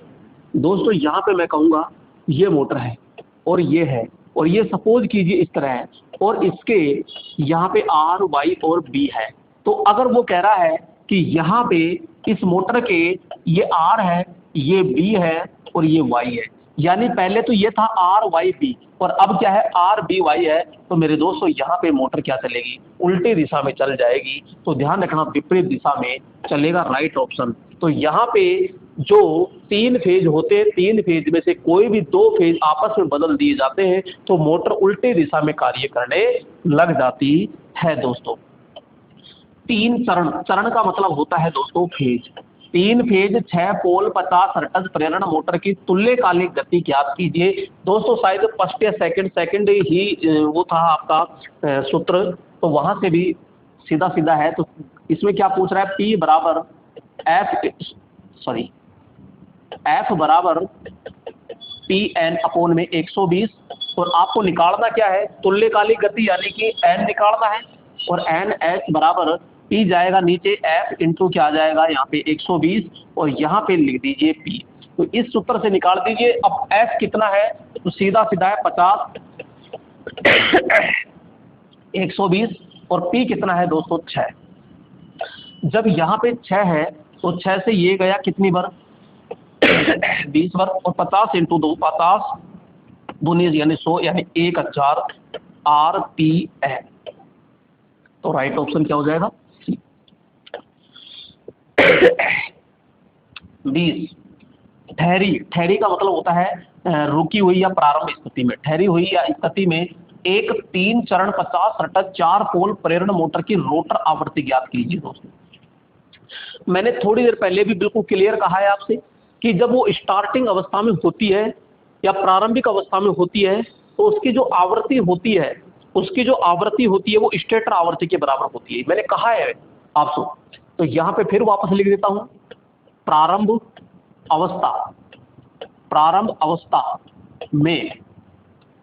अवस्था में ध्यान रखना रोटर गति पूछे तो भैया शून्य। नेक्स्ट स्लिप पूछे तो 1, या फिर आप क्या करोगे 100% करोगे। नेक्स्ट यहाँ पे टॉर्क 0। प्रारंभ अवस्था में कहा मोटर ही नहीं चल रही तो टॉर्क कहाँ होगा, ठीक है। प्रारंभ अवस्था में रोटर आवृत्ति, तो रोटर आवृत्ति कितनी होगी, तो हम कहेंगे स्टेटर के बराबर। स्टेटर आवृत्ति के बराबर होती है। तो रोटर आवृत्ति किसके बराबर होगी, स्टेटर आवृत्ति के बराबर होती है। वैसे आप निकाल भी सकते हो, आप देखो डायरेक्ट बताना चाहो तो यहाँ 50 हर्ट्ज है तो 50 हर्ट्ज आ जाएगा, लेकिन अगर निकालना चाहो तो भैया निकाल सकते हो। कैसे, FR बराबर होता है S इंटू में कितना होगा, तो हम कहेंगे स्टेटर फ्रीक्वेंसी। तो स्टेटर फ्रीक्वेंसी पर्सन में दिया गया है कितनी है, 50 हर्ट्ज, तो आप 50 लिख दीजिए। अब एस का मतलब क्या है, प्रतिशत स्लिप। और प्रतिशत स्लिप कितनी होती है, यहाँ पे अपन कहेंगे 100% कह दो या 1 कह दो, ये परसेंट का है। अगर यहाँ 100 लिख रहे हो तो परसेंट हटाओगे तो नीचे भी 100 आएगा। 100 से 100 गया, बचा कितना 1, और 1 इंटू बोलो कितना करोगे 50। तो यहाँ पे अपन कितना आ जाएगा, तो ये 50 हर्ट्ज होता है। तो डायरेक्ट याद रखो, तो ये ध्यान रहेगा आपको अच्छे से। आइए नेक्स्ट, यहाँ पे निम्नलिखित में से व्यंजक से प्रेरण मोटर में विकसित बल आघूर्ण का मतलब होता है मेरे दोस्तों यहाँ पे टॉर्क तथा आपूर्ति वोल्टेज का संबंध क्या है। दोस्तों यहाँ पे जो प्रेरण मोटर होती है, प्रेरण मोटर में ध्यान रखना कि जो टॉर्क होता है, टॉर्क समानुपाती होता है यहाँ पे सप्लाई वोल्टेज के वर्ग के समानुपाती होता है। तो राइट ऑप्शन सीधा सीधा क्या हो जाएगा, यहाँ पे C ऑप्शन होता है। नेक्स्ट, भारत में एक प्रेरण मोटर की गति अधिकतम कितनी होती है? तो भैया भारत के अंदर देखते हैं तो यहाँ पे हमारी 50 हर्ट्ज होती है, 50 हर्ट्ज आवृत्ति होती है यहाँ पे, ठीक है ये। और न्यूनतम अगर मैं पोल की संख्या भी लेना चाहूँ तो 2 पोल तो हमेशा एन और एस के लिए तो जरूरी होते हैं, ठीक है। तो यहाँ पे पोल की संख्या 2 होती है, तो भैया यहाँ पे आरपीएम यानी एन अगर मैं निकालना चाहूँ तो एन निकालने के लिए पी नीचे जाएगा और एफ इंटू क्या आ जाएगा 120। एफ कितना हो गया 50 और यहाँ पे 120, तो पी कितना माने कम से कम तो 2 तो होगा ही होगा, तो यहाँ सीधा सा कितना हो जाएगा 60 और 6 पंजो 30, तो यहाँ पे मेरे दोस्तों 3000 आरपीएम। तो इससे ज्यादा नहीं होती है। अगर फ्रीक्वेंसी में कुछ चेंजेज आप कर सकते हो तो आप करके फिर गति को और बढ़ा सकते हो। तो यहाँ पे अपन कहेंगे अधिकतम कितनी होती है, तो 3000 होती है। डायरेक्ट ये तो डायरेक्ट अपन लगाएंगे, वैसे मैंने बताया कि आपको इस तरह पूरी 3000 होती है। नेक्स्ट, यहाँ पे किसी 3 फेज 6 पोल 50 hertz slip ring induction motor में रोटेटिंग मैग्नेटिक फील्ड गति पर घूमेगा, यानी गति निकालनी है, सीधी सी बात है। और अभी भी तो गति निकाली थी अपन ने भाई, अभी भी तो गति निकाली है, तो ये चीज। अब दोस्तों अगर 50 हर्ट्ज है ना तो डायरेक्ट भी आप निकाल सकते हो। भाई अभी कितने पोल पर निकाली है आपने, भाई कितने पोल पर निकाली है, तो मैं कहूंगा सर यहाँ पे जैसे पोल है और अगर इतनी गति है, लेकिन कब, जब 50 हर्ट्ज हो तो 2 पोल पर कितनी होगी, तो 2 पोल पर होती है गति 3000। 4 पोल पर गति होती है मेरे दोस्तों यहाँ पे 1500, तो 6 पोल पर गति कितनी हो जाती है, तो मैं कहूंगा 1000 होती है। और 8 पोल पर गति कितनी होती है, तो 750 आरपीएम होती है दोस्तों। ये चीज अपन को ध्यान होनी चाहिए, आरपीएम। ये फिर भी निकाल लीजिए, 6 पोल पर पूछ रहा है तो 1000 करेंगे, तो यहाँ पे 1000 ऑप्शन है। फिर भी एक बार आप संतुष्टि के लिए क्या कर लीजिए, निकाल लीजिए। तो यहाँ पे F इंटू 120 अपोन में P, और F कितना है, तो हम कहेंगे 50, 120 बटे में P कितना है 6। तो दोस्तों यहाँ पे ये लीजिएगा, 6 से ये गया कितनी बार 20 बार, और 5 दूनी का 10 हो गया, तो 10 हो गया तो 2 जीरो तो आएगी, तो 1000, तो 1000 आती। तो डायरेक्ट भी, लेकिन कब 50 हर्ट्ज अगर फिक्स हो ना तो डायरेक्ट 2 तो का 3000 है, 4 का ये, क्योंकि जो हमारी गति होती है ना ये पोल के क्या होती है, विलोम अनुपाती होती है। नेक्स्ट, जब 3 फेज की प्रेरण मोटर का घूर्णक का मतलब है रोटर, अवरुद्ध का मतलब होता है अवरुद्ध कर दिया जाए, यानी कि जाम कर दिया जाए। तो सर्पण का मतलब होता है कि स्लिप कितना होता है। तो थोड़ी देर पहले अभी तो बताया, देखो यहाँ पे देखो, एक कहाँ गया, ये रहा। स्लिप कितनी होती है, स्लिप ये रहा। कब, प्रारंभ अवस्था में। प्रारंभ को ही अपन क्या कहते हैं, अवरुद्ध कहते हैं। क्या कहते हैं, अवरुद्ध कहते हैं दोस्तों ये। तो यहाँ पे आपसे क्वेश्चन पूछा जाएगा स्लिप अवरुद्ध है, तो भैया इसको देखो, प्रारंभ अवस्था कह दो, प्रारंभ अवस्था कह दो, यहाँ अवरुद्ध कह दो, अवरुद्ध अवस्था कह दो, या स्टैंड स्टिल कह दो, स्टैंड स्टिल कह दीजिए, ठीक है, स्टैंड स्टिल कह दीजिए, अवरुद्ध कह दीजिए, ठीक है, स्टार्टिंग अवस्था कह दीजिए, स्टार्टिंग कह दीजिए। तो कोई सा भी एक शब्द आप बोल दीजिए। तो यहाँ पे जो स्लिप होती है वो कितनी होगी, हमको पता है भाई साहब, N S minus N R upon में एन एस इंटू में क्या हो जाएगा 100। हम कहेंगे जब अवरुद्ध है तो रोटर गति कितनी होगी 0, तो यहाँ पे एन एस बटा एन एस माइनस, यहाँ मैं 0 करूंगा तो 0 में 0, ये लिखने की आवश्यकता नहीं है, तो यहाँ पे मैं कहूंगा ये, तो इंटू में क्या हो जाएगा ये 100। अरे एनएस में एनएस का भाग दीजिए तो 1 बार, और 1 इंटू क्या करूंगा 100, तो बोलो 100% आएगा कि नहीं आएगा। या तो आप 100% करो, और या परसेंट को हटाते हो तो बोलो क्या लिखोगे 1, तो राइट ऑप्शन क्या हो जाएगा 1। तो सीधा ही लिखिए ना, यहाँ पे 1 या 100% होती है। क्लियर। आइए नेक्स्ट 25 नंबर, निम्नलिखित में से मोटर में से कौन सा उच्च दक्षता वाला है।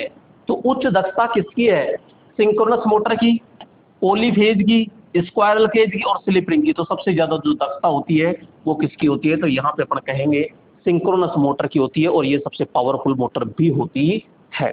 आइए नेक्स्ट, आमतौर पर DOL डायरेक्ट ऑनलाइन स्टार्टर का उन मोटरों के लिए प्रयोग किया जाता है जिन्हें खालिस्तान से नीचे रेट किया जाता है। तो थोड़ी देर पहले मैंने समझाया था दोस्तों, यहाँ पर एक होता है आपका DOL यानी कि डायरेक्ट ऑनलाइन स्टार्टर, इसको डॉल स्टार्टर भी कहते हैं, डॉल स्टार्टर भी कहते हैं। ये जो होता है ओनली 5 HP तक मोटरों के लिए प्रयोग किया जाता है, जबकि स्टार डेल्टा जो होता है इसका हम प्रयोग 20 HP तक की मोटरों के लिए किया जाता है। एक होता है आपका ऑटो ट्रांसफॉर्मर स्टार्टर, इसका जो प्रयोग किया जाता है 25 HP तक। और एक होता है मेरे दोस्तों क्या, रोटर प्रतिरोध। तो रोटर प्रतिरोध जो होता है इसका उपयोग 25 HP से अधिक के लिए किया जाता है। क्लियर। तो यहाँ पे 5 किलोवाट, तो राइट ऑप्शन क्या हो जाएगा, बी।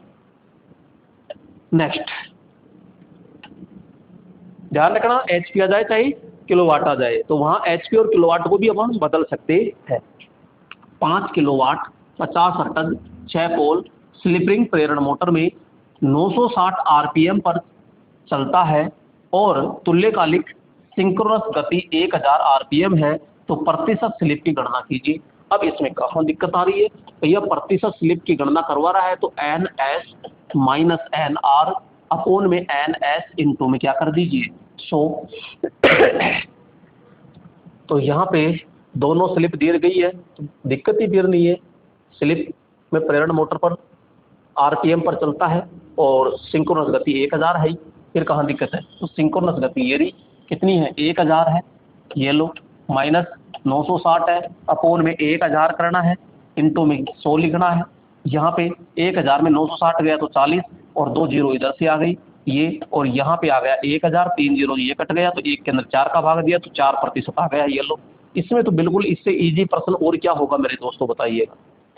नेक्स्ट, यहाँ पे 28 नंबर, 3 फेज वाले मोटर के 3 फेज वाइंडिंग के लिए निम्नलिखित में से किस अक्षरों का प्रयोग किया जाता है। बहुत अच्छा प्रश्न है दोस्तों ये।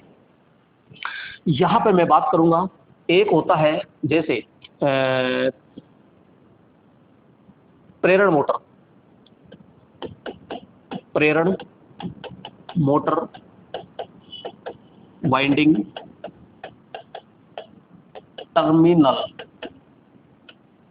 टर्मिनल, ठीक है।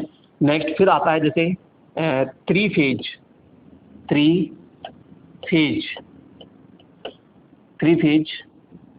टर्मिनल 3 लाइन या 3 फेज लाइन फेज क्रम 3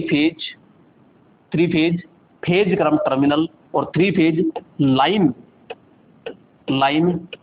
टर्मिनल, ठीक है। तो ये चीज, तो ये बार बार कंफ्यूज करती है दोस्तों, कंफ्यूज आपको नहीं होना है। सॉरी।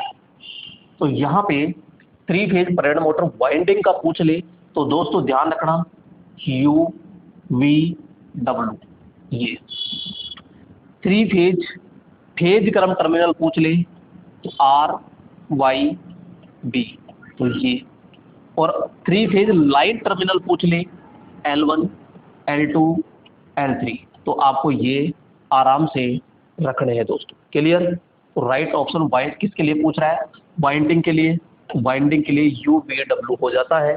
फेज क्रम टर्मिनल के लिए पूछे तो RYB, और यहाँ लाइन के लिए पूछता है तो यहाँ L1 L2 L3 हो जाता है। आइए next, 5 HP 3 phase 440 volt induction motor का कुल लोड करंट कितना होता है।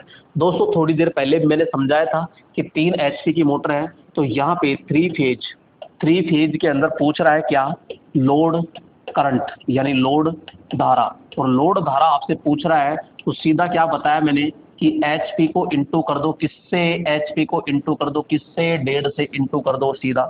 तो यहाँ पे 5 इंटू 1.5 यानी कि कितना होता है 7 एम्पियर धारा आ जाएगा। अब इसके लगभग का देख लीजिए तो राइट ऑप्शन सीधा ये ठोक दीजिए, बस और कुछ नहीं करना। अगर यहाँ फ्यूज धारा पूछता है तो 3 से कर देते, तो 3 को जो 15 एम्पियर के समथिंग कोई भी जो ऑप्शन होता वो ठोक देते।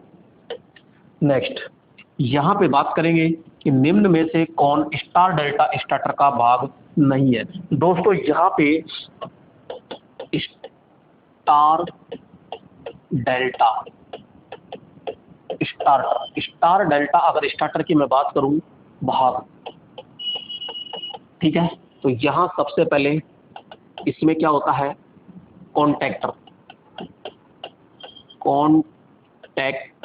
तो कॉन्टैक्टर की संख्या कितनी होती है दोस्तों, सीधी होती है 3, जिसमें एक होता है मैन, दूसरा होता है यहाँ पे बी मैन कॉन्टैक्टर, एक होता है रनिंग कॉन्टैक्टर, और तीसरा होता है इसमें स्टार्टिंग। तो यानी 3 तो कॉन्टैक्टर होता है। दूसरा यहाँ पे मैं बात करूंगा वोल्ट मीटर। नेक्स्ट मैं बात करूंगा यहाँ पे एमीटर। नेक्स्ट यहाँ पे मैं बात करूंगा यहाँ पे OLC। नेक्स्ट बात करूंगा OLC यानी ओवरलोड कॉइल। नेक्स्ट NVCB होती है इसमें, नो वोल्ट कॉइल। नेक्स्ट दोस्तों यहाँ पे बात करेंगे कि इसके अंदर इंडिकेटर भी लगे होते हैं। नेक्स्ट मैं बात करूंगा यहाँ पे पुश बटन भी होते हैं, पुश बटन होते हैं जो नॉर्मली ओपन होते हैं और नॉर्मली क्लोज होते हैं, यानी 2 होते हैं। तो यहाँ पे इसके अलावा दोस्तों यहाँ पे नंबर 8 होता है टाइमर। एक होता है यहाँ पे डिन रेल, या फिर अपन कहते हैं इसमें डिले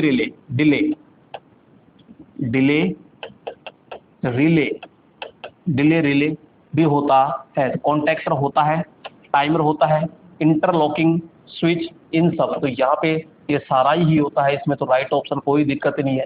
इंटरलॉकिंग स्विच भी होता है, यहाँ पे लिख लीजिए इंटरलॉक स्विच यहाँ पे, ठीक है। तो ये सारा का सारा होता है। आइए नेक्स्ट यहाँ पे बात करते हैं 31 नंबर कि 3 फेज वाउंड रोटर मोटर को खालिस्तान मोटर भी कहा जाता है। दोस्तों वाउंड रोटर का मतलब होता है, यहाँ पे समझिएगा दोस्तों,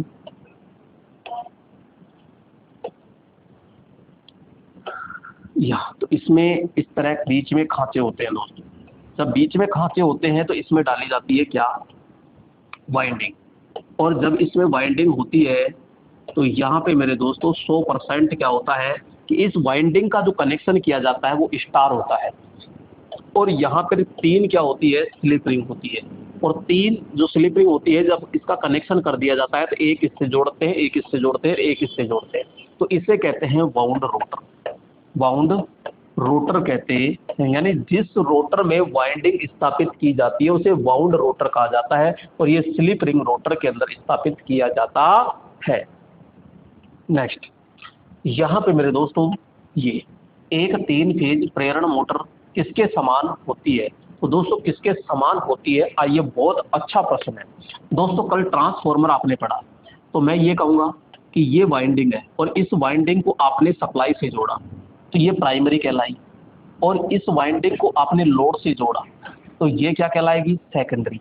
अब इसमें क्या किया, ये स्टेटर है और स्टेटर के अंदर आपने वाइंडिंग जोड़ दी, और इस वाइंडिंग को आपने किससे जोड़ा, सप्लाई से, तो ये भी स्थिर है, ये भी स्थिर है, इसको सप्लाई दी, इसको भी सप्लाई दी, तो ये क्या कहलाएगी, तो मैं कहूँगा प्राइमरी। अब आता है बीच में रोटर, क्या इसको आपने सप्लाई दी, नहीं। क्या इसको सप्लाई दी, नहीं। क्या इसमें ईएमएफ पैदा हुआ, बिल्कुल हो गया। क्या इसमें ईएमएफ पैदा हुआ, हो गया।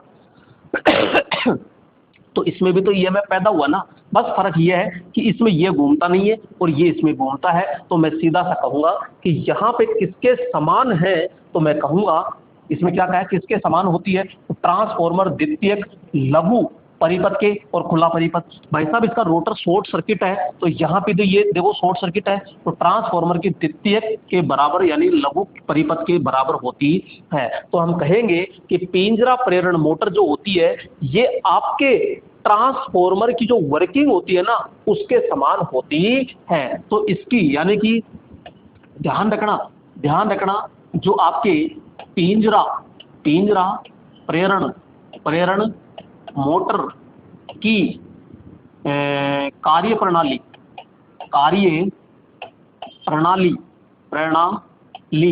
बराबर ट्रांसफॉर्मर की कार्य प्रणाली। तो ध्यान रखना, तो ट्रांसफॉर्मर की कार्य प्रणाली और पिंजरा प्रेरण की जो कार्य प्रणाली है दोनों बिल्कुल सेम होती है। फर्क यही है कि ये इसकी जो सेकेंडरी वाइंडिंग है वो घूमती नहीं है, बस इसकी सेकेंडरी घूम जाती है। नेक्स्ट यहाँ पे बात करते हैं प्रेरण मोटर का नो लोड पर पावर फैक्टर लगभग कितना होता है। 209 लोड की बात कर रहा है और नो लोड पर तो बहुत कम होगा। पहली बात तो ये लीड तो होगा ही नहीं, लेग होगा, और लेग होगा तो कहेंगे नो लोड पर। ये किस पर होता है, नो लोड पर होता है, और ये किस पर होता है तो हम कहेंगे फुल लोड पर होता है। तो फुल लोड पर ये, नो लोड पे ये, तो राइट ऑप्शन क्या हो जाएगा यहाँ पे, बी ऑप्शन होता है। नेक्स्ट यहाँ पे स्लिप रिंग एवं ब्रश निम्न में से किस में पाए जाते हैं। तो दोस्तों अभी बताया मैंने कि किस में पाए जाते हैं, तो बाउंड रोटर में, पिंजरा में। बाउंड और पिंजरा, तो पिंजरा में तो होगा ही नहीं, पिंजरा तो जहां भी दिख जाए वो होगा ही नहीं, बचा कौन, बाउंड रोटर। तो बाउंड रोटर के अंदर ही आता है यहाँ पे मैं कहूँगा इस प्रकार से, तो भैया ये स्लिप रिंग होती है और यहाँ पे ये ब्रश लगी होती है यहाँ पे। तो ये क्या है, तो ये हम कहेंगे भाई साहब स्लिप रिंग, ये स्लिप रिंग होती है, और यहाँ पे ये क्या होती है तो हम कहेंगे ये होती है ब्रश, ठीक है। और यहाँ पे ये क्या डाली जाती है, वाइंडिंग होती है। तो वाइंडिंग इस प्रकार से डाली जाती है, ये हमेशा किस कनेक्शन में होता है, स्टार में होता है। क्लियर। आइए आगे चलते हैं, यहाँ पे 35 नंबर। एक विद्युत मोटर खालिस्तान के कारण शोर करती है। किसके कारण शोर करती है, तो चुंबकीय प्रभाव के कारण, खराब बेरिंग के कारण, और शीतन वायु के कारण। तो उपरोक्त सभी। तो दोस्तों यहाँ चुंबकीय प्रभाव होता है, शीतन वायु, शीतलन वायु। तो वायु देखो, वायु के कारण होती है हम ध्वनि होती है बिल्कुल, और चुंबकीय प्रभाव होता है तो वहां भी वाइब्रेशन होता है, तो वहां पे क्योंकि बार बार वाइब्रेट करती है तो वाइब्रेट के कारण होती है, और खराब बेरिंग के कारण तो हम कहेंगे उपरोक्त सभी के कारण यहाँ पे आवाज होती है। नेक्स्ट यहाँ पे स्क्वायरल केज इंडक्शन मोटर में स्लिप। तो दोस्तों पिंजरा प्रेरण मोटर में स्लिप, उल्टा क्वेश्चन पूछ रहा है भाई साहब, यहाँ पे 0 होगी, तो यहाँ पे एक भी स्लिप नहीं होती है। स्लिप रिंग में पूछता तो हम बताते कि 3 होती है, लेकिन ये स्क्वायरल केज का मतलब होता है पिंजरा प्रेरण मोटर, तो यहाँ पे। नेक्स्ट यहाँ पे बात करते हैं 37 नंबर। इंडक्शन मोटर में निम्न में से क्या रोटर शाफ्ट को सहारा देता है। दोस्तों यहाँ पे इंडक्शन मोटर है, और इंडक्शन मोटर है, थोड़ी देर पहले भी मैंने बताया था, ये रोटर है और रोटर की ये शाफ्ट है, और शाफ्ट है तो बोलो यहाँ पे क्या लगाते हैं, ये बेरिंग लगाते हैं। अरे क्या लगाते हैं, तो बेरिंग लगाते हैं, तो ये होता है बियरिंग। तो ये बेरिंग, और ये बेरिंग होते हैं, ये किसके बने होते हैं, तो हम कहेंगे ये घन मेटल। किसके बने होते हैं, तो बात करेंगे दोस्तों घन मेटल के बने होते हैं। और ये जो घन मेटल होता है इसमें घन मेटल, ठीक है। और बात करेंगे छर्रे, तो छर्रे किसके बने होते हैं, तो ध्यान रखना दोस्तों, carbon, chromium, steel, carbon, chromium, steel के बने होते हैं। तो इसमें क्या, अच्छा यही पूछ रहा है केवल बेरिंग। तो बेरिंग के अगर मैं प्रकार कहूँ तो प्रकार यहाँ पे 2 प्रकार होते हैं। एक होता है दोस्तों बॉल बेरिंग, और एक होता है यहाँ पे रोलर बेरिंग। रोलर, तो रोलर बेरिंग जो होता है ये बड़ी मशीनों में होता है, बड़ी में, और यहाँ पे बॉल बेरिंग जो प्रयोग किया जाता है वो छोटी मशीनों में सबसे ज़्यादा प्रयोग किया जाता है। तो यहाँ पे अपन कहेंगे बेलनाकार बेरिंग, तो ये तो भैया बड़ी मशीन में हो गया। यहाँ पे बुश बेरिंग नहीं होगा, बॉल बेरिंग, तो बॉल बेरिंग हम प्रयोग करते हैं। Next slip ring induction motor में शुरू करने के लिए उपयोग किए जाने वाले स्टार्टर का प्रयोग किया जाता है। तो दोस्तों स्लिप रिंग है, स्लिप रिंग देखो स्टार डेल्टा है, ऑटो ट्रांसफॉर्मर है और डियोल, ये 3 तो किसके लिए है, तो अपन कहते हैं पिंजरा, तो पिंजरा प्रेरण मोटर के लिए है। जबकि रोटर रजिस्टर जो होता है ये आपके कौन सी मोटर के लिए है, तो अपन कहेंगे यहाँ पे स्लिप रिंग। कौन सी, स्लिप रिंग के लिए होता है, स्लिप रिंग के लिए पूछ रहा है। तो राइट ऑप्शन क्या हो जाएगा यहाँ पे, डी ऑप्शन होगा दोस्तों।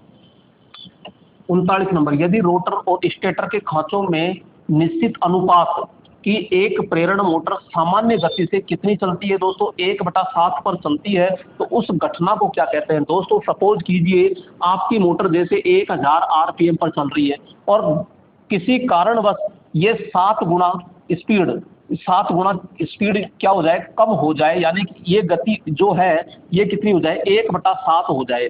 ये गति कितनी हो जाए, 1/7, तो इसे कहते हैं दोस्तों क्राउलिंग। क्या कहते हैं, क्राउलिंग, या ऐसे कहते हैं रगड़ या रिंगण भी कहते हैं। तो यहाँ पे क्राउलिंग कहते हैं। तो राइट ऑप्शन क्या हो जाएगा यहाँ पे, ये। कोई डाउट किसी को।